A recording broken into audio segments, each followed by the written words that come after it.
Good day to all. Today I am joined by my co-host Lawrence Freeman, political analyst for Africa, and we welcome Rowland Ataguba, Managing Director of Bethlehem Railway, for the second in a discussion of the African Continental Railway Network.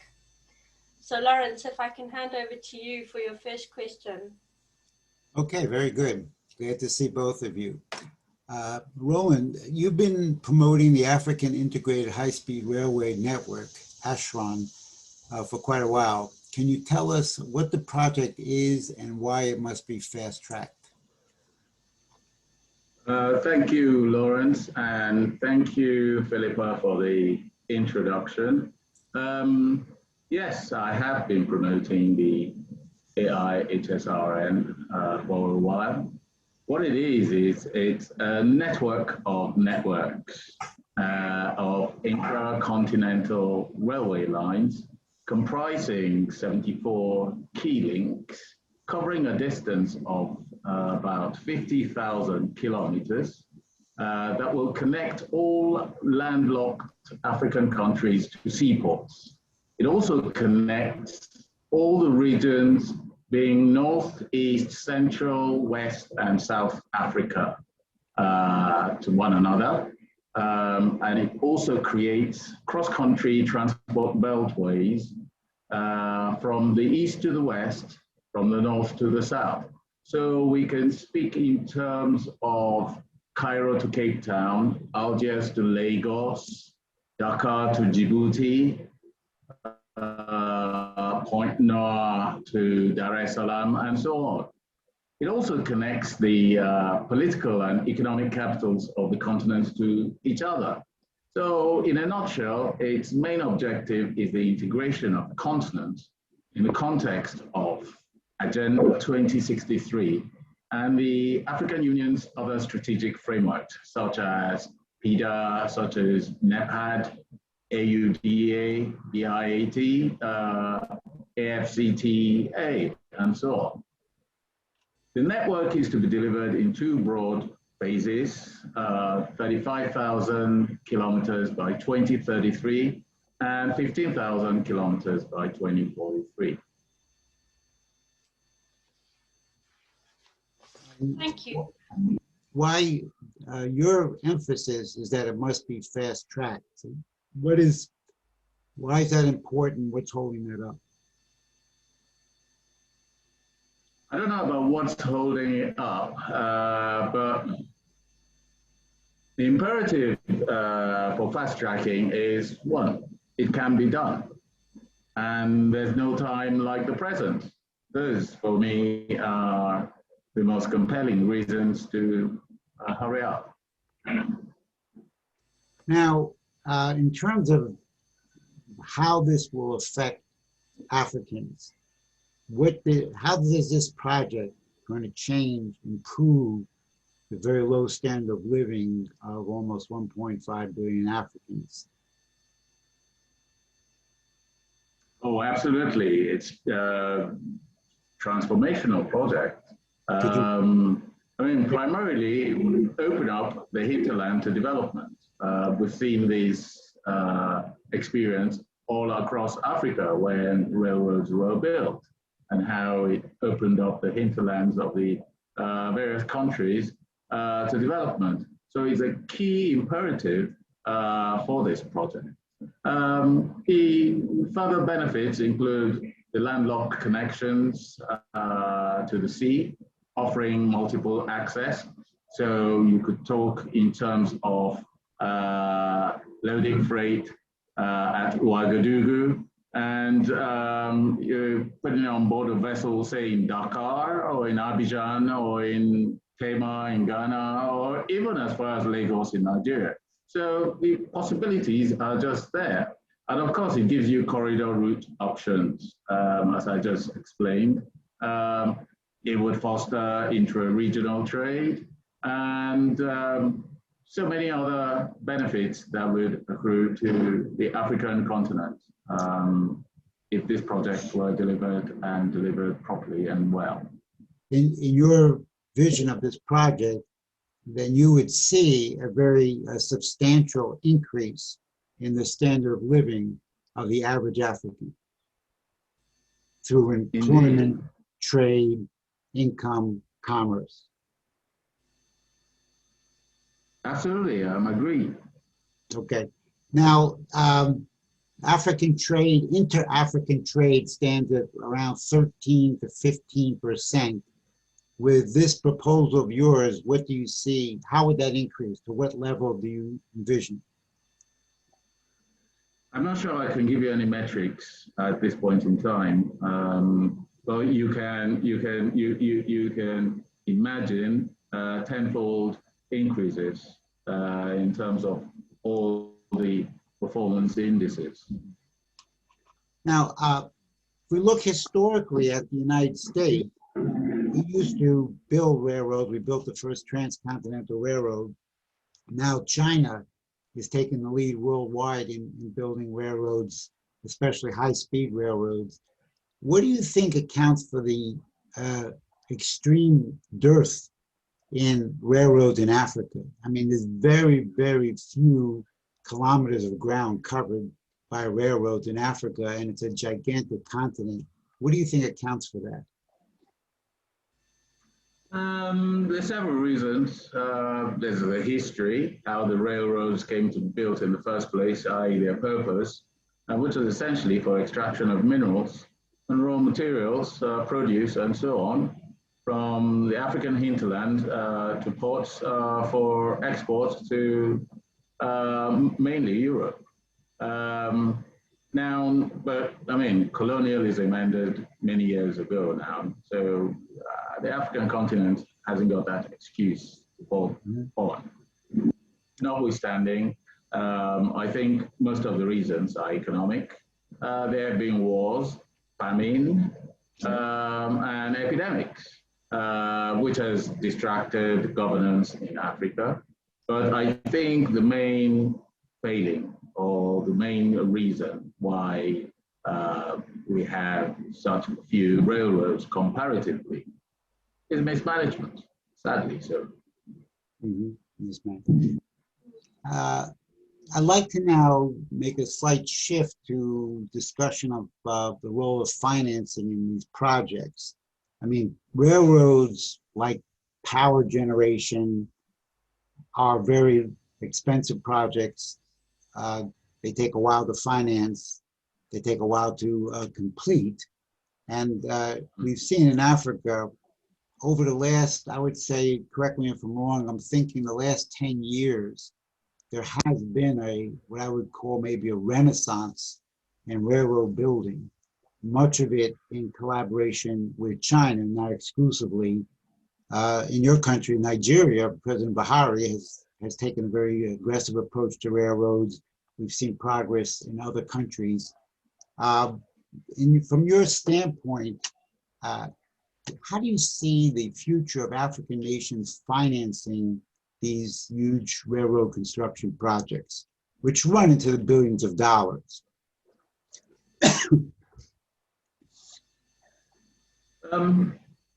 It's a challenge and one that hasn't been overcome yet.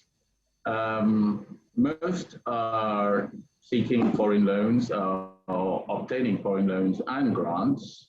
And of course, there are counterpart funds from internal sources. But this certainly isn't sufficient to cover the ground that needs doing. So there certainly has to be another way. Now, the Chinese, who have, I would say, financed the majority of the loans, they tend to use what I guess you would call concessionary loans, which are in the area of 2 to 3% interest over 15 years, sometimes followed by a grace period of 5 to 7 years. Do you see that as a viable method for financing 50,000 kilometers of rail? I don't think there is the one institution right now, perhaps maybe China Exim, American Exim, but I can't see one source alone as being able to shoulder that burden. We're talking in terms of hundreds of billions of dollars And that's just about building infrastructure. There's still the operational costs to think about. And therefore, in terms of IFIs, I think the African Development Bank and the World Bank are best placed to perhaps shoulder this burden or share it. The African Development Bank is not large. I mean, its capital base is small. I mean, they rarely do loans over several $100 million. So they would have to sell more stock or get more investment into the bank to be able to make billion-dollar loans, don't you think? Yes, but they've got the products. It's about boosting capacity now. That's probably going to be the challenge. Do you see, I mean, I know that Turkey has been involved, I think India, I'm not sure about Russia, but there are some other countries outside China that are financing some of these railroad and other infrastructure projects. Do you see that? Yes, there are. Is that something you think will increase? And do you know why? We would like to see it increase. We would like to see it increase, and there's every indication that there may be an uptick. Whereas in terms of scale, that's really at issue. The need is large. Yeah.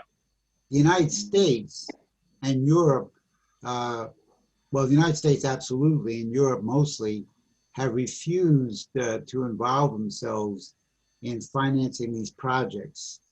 Is that is there any way that could change, that we can encourage the West to actually build something? Well, it needs to change, and it needs to change from an American self-interest perspective. America needs to start to see Africa as a potential threat to its own existence. Helping to develop Africa should not be seen as a favor. It should be seen more in terms of America's own best interests. It shouldn't be seen only in the context of trying to undermine or outdo China, because an unstable Africa creates an unstable world. At the moment, we've got lots of ungoverned spaces in Africa in which some local strongman is calling the shots. This threatens all of us, and America needs to get serious about the African continent and do what it needs to do to secure its interests. And participating in major capital investments, such as the African Integrated Railway Network, is a very good indicator. I agree. I think that the United States doesn't really understand its self-interest in Africa for exactly the reason that you're suggesting, that an unstable continent of 1.5 billion people, that could be 2.5 billion in a generation or so, is not good for anybody in the world. And I think the United States has a narrow vision at the moment, which we're trying to change. But in terms of expenditure for these projects, we had a conversation previously, yourself and I and Ms. Lawton, on the question, I think that you presented, separating the capital cost .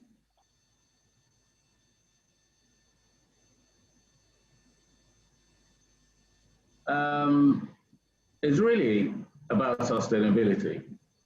I mean, after you build the railway, then what? You've got to run it and keep it going. And this is at the heart of the rationale of why you need to separate the infrastructure costs from the operations costs. Essentially because railway costs fall into two broad categories. The capital costs, which is the cost of the hard infrastructure and moving assets, and the operations costs, which covers the overheads and manpower involved in providing a railway service, and of course includes the maintenance costs for the fixed moving assets. Now, a significant component of the capital costs are considered sunk costs because they will not be recovered. So the challenge for railway has always been how to cover the operations costs from railway revenues, and it's a huge challenge. So the need to keep these costs separate is really existential for railways. Very few railways are able to cover both the capital costs and or to recover the capital costs and the operations costs. Maybe those involved in mining and movement of large bulk minerals can say a thing or two about that. But in terms of the expectations for railway investment in terms of outcomes, we have a case in Kenya at the moment where the expectations for, say, in Nairobi, Mombasa, SGR are totally unrealistic and been causing quite some indigestion in quarters. So, as I said earlier, the need to separate these costs is very much existential for railways in general. Okay, so would you thinking about that a government would issue bonds or public credit to build the structure, and then the rights to operate and from the revenue would be then given to a private company? Is that what you're thinking, or am I correct? Well, that's one approach that's possible.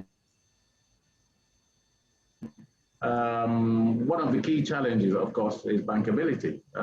Not all the nations in Africa have the same level of creditworthiness, or their bonds may not be as attractive in terms of yields. And therefore, these are matters that may need to be carefully considered. But yes, in terms of a model, that's a way to approach these things. I mean, if we look back at the model, let's say, of Franklin Roosevelt, United States in the 1930s, and he set up, he didn't create it, he used the Reconstruction Bank and other means for massive public credit infusion into building dams and roads and really transform the United States. So that was public money that was earmarked for these capital projects on very large scale at the time. And then there were a combination of public-private operation. Do you think that African countries can put a certain portion of their budget to build capital? I think Ethiopians did this partially in some of their projects. They made it part of the capital budget. Is there a problem in extending credit over long term if that credit is involved in infrastructure, which produces an increase in the profitability of the economy? It is possible, but again, it's about priorities and also limited capacity. Most of the African nations are facing various challenges, mostly to do with development. And so it's about, if I had $1 billion, the decision in terms of what to invest it in is the kind of choice that confronts a lot of the leaders. And this would have to do with whether he needs to invest in health infrastructure, education, law and order, and so on, or whether he just build a railway. So these are kind of choices that they are confronted with and must navigate. You, just a few minutes ago, you mentioned the African Development Bank and the World Bank as being two primary sources for these projects. And that would be those banks extending credit over a period of a number of years. I don't think it takes 10 years to build a railroad, but it takes several years. I've been involved in discussion with Africans in the United States and in Africa about a creation of an Africa Infrastructure Development Bank. That is a bank that would be totally to extend credit for infrastructure projects. So you would capitalize the bank. I don't know if it'd be capitalized at 500 billion or $1 trillion. Some portion of that money would be lent out with maybe the African country covering an equal portion. And this would be dedicated for long-term infrastructure development. Do you think something like that could be created in Africa, and that would facilitate or increase the viability of funding for these projects? I think it's a fantastic idea, Lawrence. But the key question that lingers for me is Africa ready for the commitments that will be required? Because to achieve a satisfactory outcome, we must recognize and resolve why the railways in Africa fell into dereliction in the first place, if only to ensure that history is not repeated. Unfortunately, we're carrying on as if we learned no lessons. There is a World Bank template for the reform of railways that can be adapted to suit any environment. And there is help available to help build capacity. But many African states are still running shy of reform in terms of their railways. And for too long, we've tried to run railways as a public utility. The result is the decay we see all around. Rail is in competition principally with roads in Africa, which is dynamic and privately run. And until railway can compete, it will not be able to sustain its operations. And that, Lawrence, is the key challenge that we face.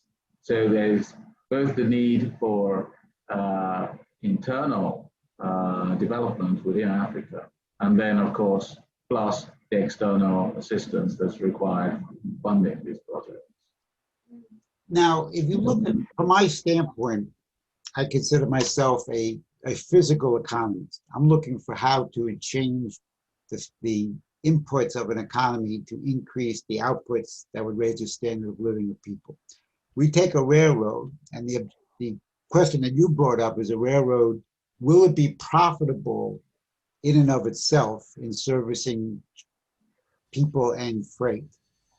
And that is questionable, how long that takes. But in the process of doing that, a railroad will increase the profitability of the economy by helping areas build up, while it itself may not be a profitable entity to make quick profits on. I recently was in Nigeria in April, and for a couple of weeks, and I spent several days in Kaduna with a friend of mine. And I was really thrilled to take the Kaduna-Abuja Railroad. I mean, it was one of the high points of my trip to take a Nigerian railroad. And I could see through the work of the governor of Kaduna, Rufai, and the railroad and other things, there actually is substantial growth going on in Kaduna. Now, how that railroad pays for itself as an investment, that's a related but not exactly the same question. So I wanted to get your thoughts on that. No, you're absolutely right. The socio-economic benefits, the spin-offs from developing infrastructure, sometimes difficult to yield, and which is why public authorities, governments, take particular interest in investing in infrastructure because of the multipliers of creating infrastructure. And we talked in terms of building railroads and how it opens up the hinterland and the job opportunities and the mobility it creates and how it boosts the local economy. And has some further revenue possibilities in terms of, if the economy grows, then of course the government's tax take goes up as well. And therefore, there are benefits that come to government from these investments that run into the future. I mean, from my standpoint, I don't see that the private sector or private investments would really take up the challenge of the billions of dollars that's needed. So I'm thinking out loud with you that you either have to have low interest loans or you have to have public credit to make the capital costs necessary for railroads and other large infrastructure projects. I don't see the private sector would ever do that or is even capable of doing that. Well, they do. As I said earlier, mining companies build railroads mostly from their mine sites, either to their refinery or to a port for moving their goods. And it usually works out quits in for them. But this is a very narrow part of the business in terms of passenger business or even general purpose freight. It's really a risky venture and one in which careful thought needs to be given before investment. And this is why governments particularly do most of the investing in the railways. Ms. Lawton, I'll turn it back over to you. Thank you. Thanks, Lawrence.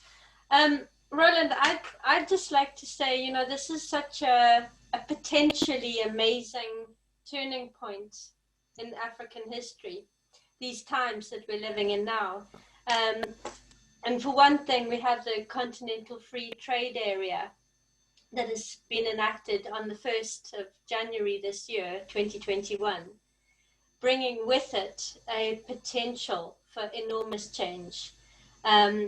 However, it remains challenged, doesn't it, with a lack of modernized infrastructure, particularly the changes, the qualitative changes, as you were saying, that a high-speed railway network would bring to Africa. And also the question of energy. I was speaking to Noxum Sebenzi of South Africa's nuclear industry, and he was pointing out that Africa needs a cohesive energy plan. So we're looking at a cohesive railway network, we're looking at a cohesive trade network, and we should be looking at a cohesive energy network. So with those three monumentally important issues all being discussed, isn't this a transcendental moment for the continent? Couldn't we make it thus? As you said, you know, the world cannot afford to delay making the qualitative changes for Africa. The world can't afford to delay, let alone African people, the African youth who have been waiting for so long for change in their lives. So the question being, isn't this the moment of all moments to create something new, as Lawrence was talking about, to put the best minds to work in creating an infrastructure development bank, a way of funding cohesive energy projects, cohesive railway networks, and doing it at a point in your speciality, your proposal to fast track the high-speed railway network, to get this done all as quickly as possible, because it is so important. I mean, your fast track proposal must be taken on board. What would you say? I couldn't agree with you more, Philip, and I couldn't have said it better. Africa is in dire need of these transformations, and the earlier we bit the bullet and did what was necessary, or what is necessary, the better we all shall live happily ever after. perhaps this is a good moment to conclude. So I wonder if you have any further questions, Lawrence. No, I think we had good discussion. Okay. So Lawrence, thank you so much for co-hosting with me.